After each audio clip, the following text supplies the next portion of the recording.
What's up, Mod Squad? MOB back with another Division 2 video, and in this video I want to discuss and give my opinion on the current state of conflict PvP and its issues. But before I do that, I want you guys to know that I love this game. I played the hell out of it in the betas. I got up to level 29 in skirmish in the first beta, and then level 43 I believe it was in the second. So I played the hell out of it, so I feel that I'm qualified and I know what I'm talking about right here. Also, I want you guys to know I'm not bashing the game, and it's purely my opinion after playing its PvP for such a ridiculous amount of time. So with that said, let's get into the video and what I believe are the issues within the Division 2 PvP. Starting off with the mercy rule. Now we only get 12 minutes time limit on a game, a full match, and I'm finding since the open beta the mercy rule is kicking in a hell of a lot faster. With there only being 16 respawns and 12 minutes to a game, in my opinion, is it really needed? I find I'm spending more time in lobby menus than playing the actual PvP, and I honestly don't see why we can't just play it out to the end, losing or not. Now in my opinion, there's two ways in which they can improve this situation. One being that they just make it so people have the option to leave games if they're not happy, they're losing and they want to back out, then make that an option. But they will get punished for it. Pretty much like Call of Duty, if you left a ranked game, you will get punished and won't be able to lobby up for a certain amount of time.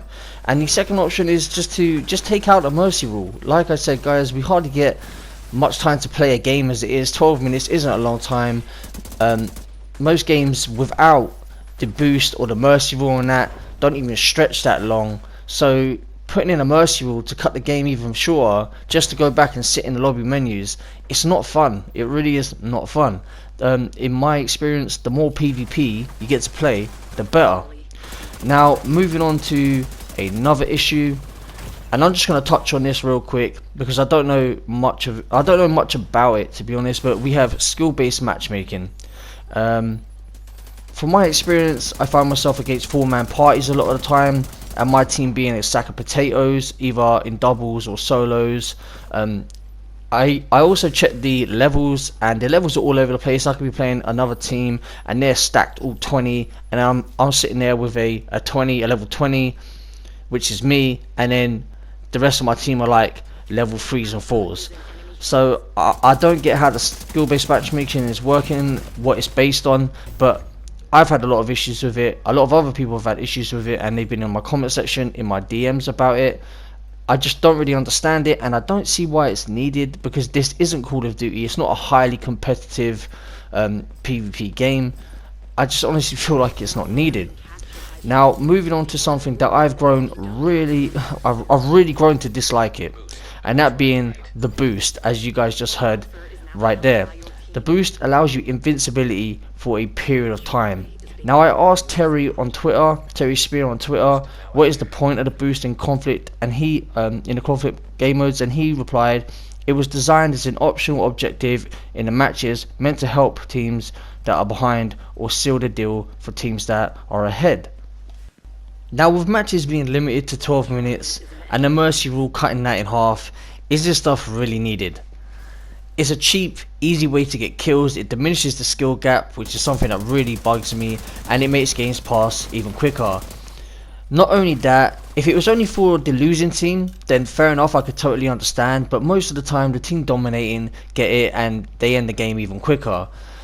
That's my opinion guys. You let me know what you think about that in the comment sections below.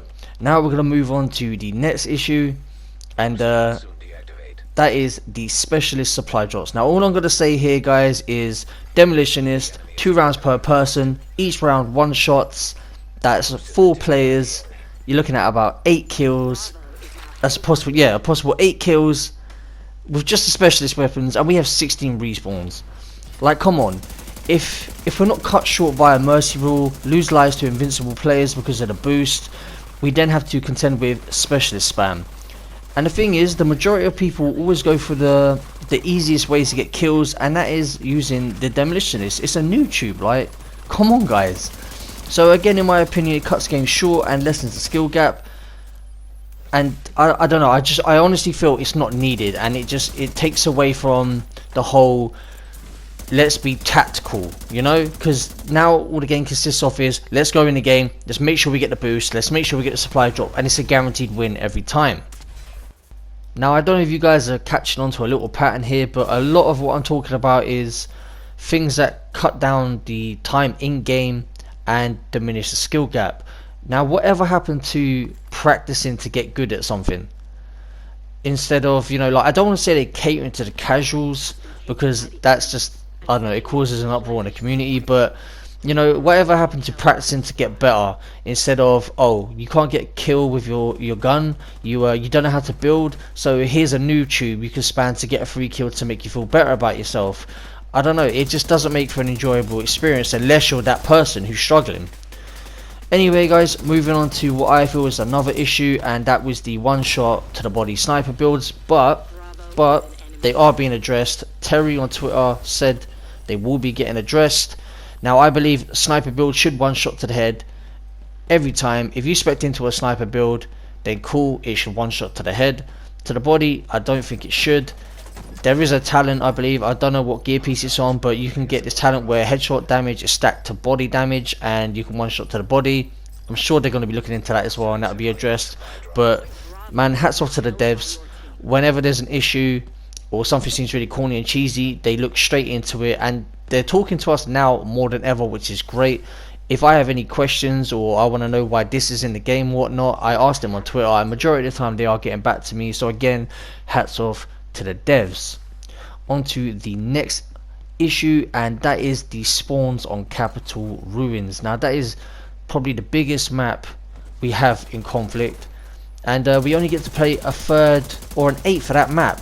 All that map consists of is spawn trapping the other team in the spawn and camping, and it's really boring. It's a big beautiful map, and I feel we should get to, you know, utilize all of it. Now what I mean by broken is you can spawn trap the team, but they will keep spawning in that area. Even though everybody's crammed into that 1/3 of the map, the spawns will not flip.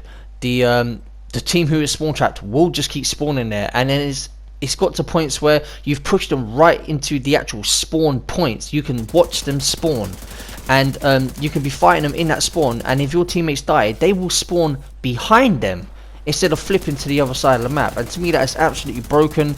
I don't see how they didn't see this in the alpha. The people who went and tested the alpha, I don't see how, you know, I just don't understand how it got through, and I honestly feel it needs to be addressed. Another map issue we have is I believe it's Georgetown.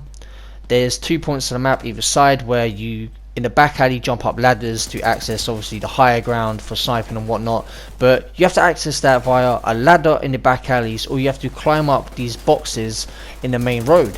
And I don't know, it promotes camping, and majority of the time when you play that map, people are just sitting up there, and it's the whole Division 1 Cowards Corner thing again, where people are just sitting up on that ladder, covering both sides, making sure nobody can get up, and it makes for some really boring PvP, and it just kills the flow. Now I only have 3 issues left, one of them pretty big, 2 rather small. The bigger one is lag and lag compensation. I'm talking about enemy teams teleporting, not taking damage, shooting you through solid objects, not even looking at you when they're shooting at you but still manage to shoot at you.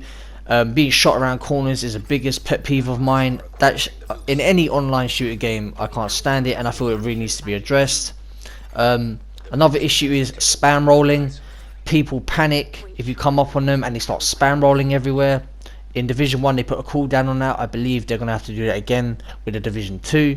And then finally we have the turret drone. Now say I just killed that guy, he has to sit on the floor for 10 seconds. That will keep following me until he respawns, even though he's dead. That's still an issue. Or if I get killed by him and I respawn, that turret will then follow me to the spawn, and it's rather annoying. Anyway guys, these are my PvP issues. Let me know what you think down in the comment sections below. Smash that like button, subscribe for lots more Division 2 content, and I'll catch you guys in the next video. Peace out, Mob Squad. Point Bravo is now held by your team. Point Alpha has been captured by the enemy.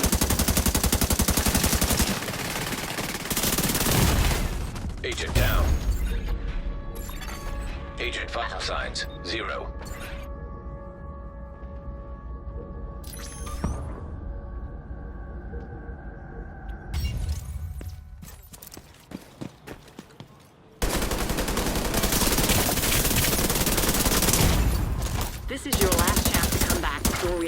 you out. Hostiles are opening a supply drop. Hostiles the supply drop.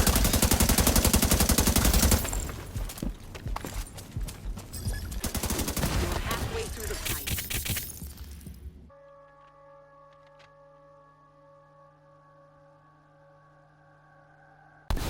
Boost is being taken by the enemy.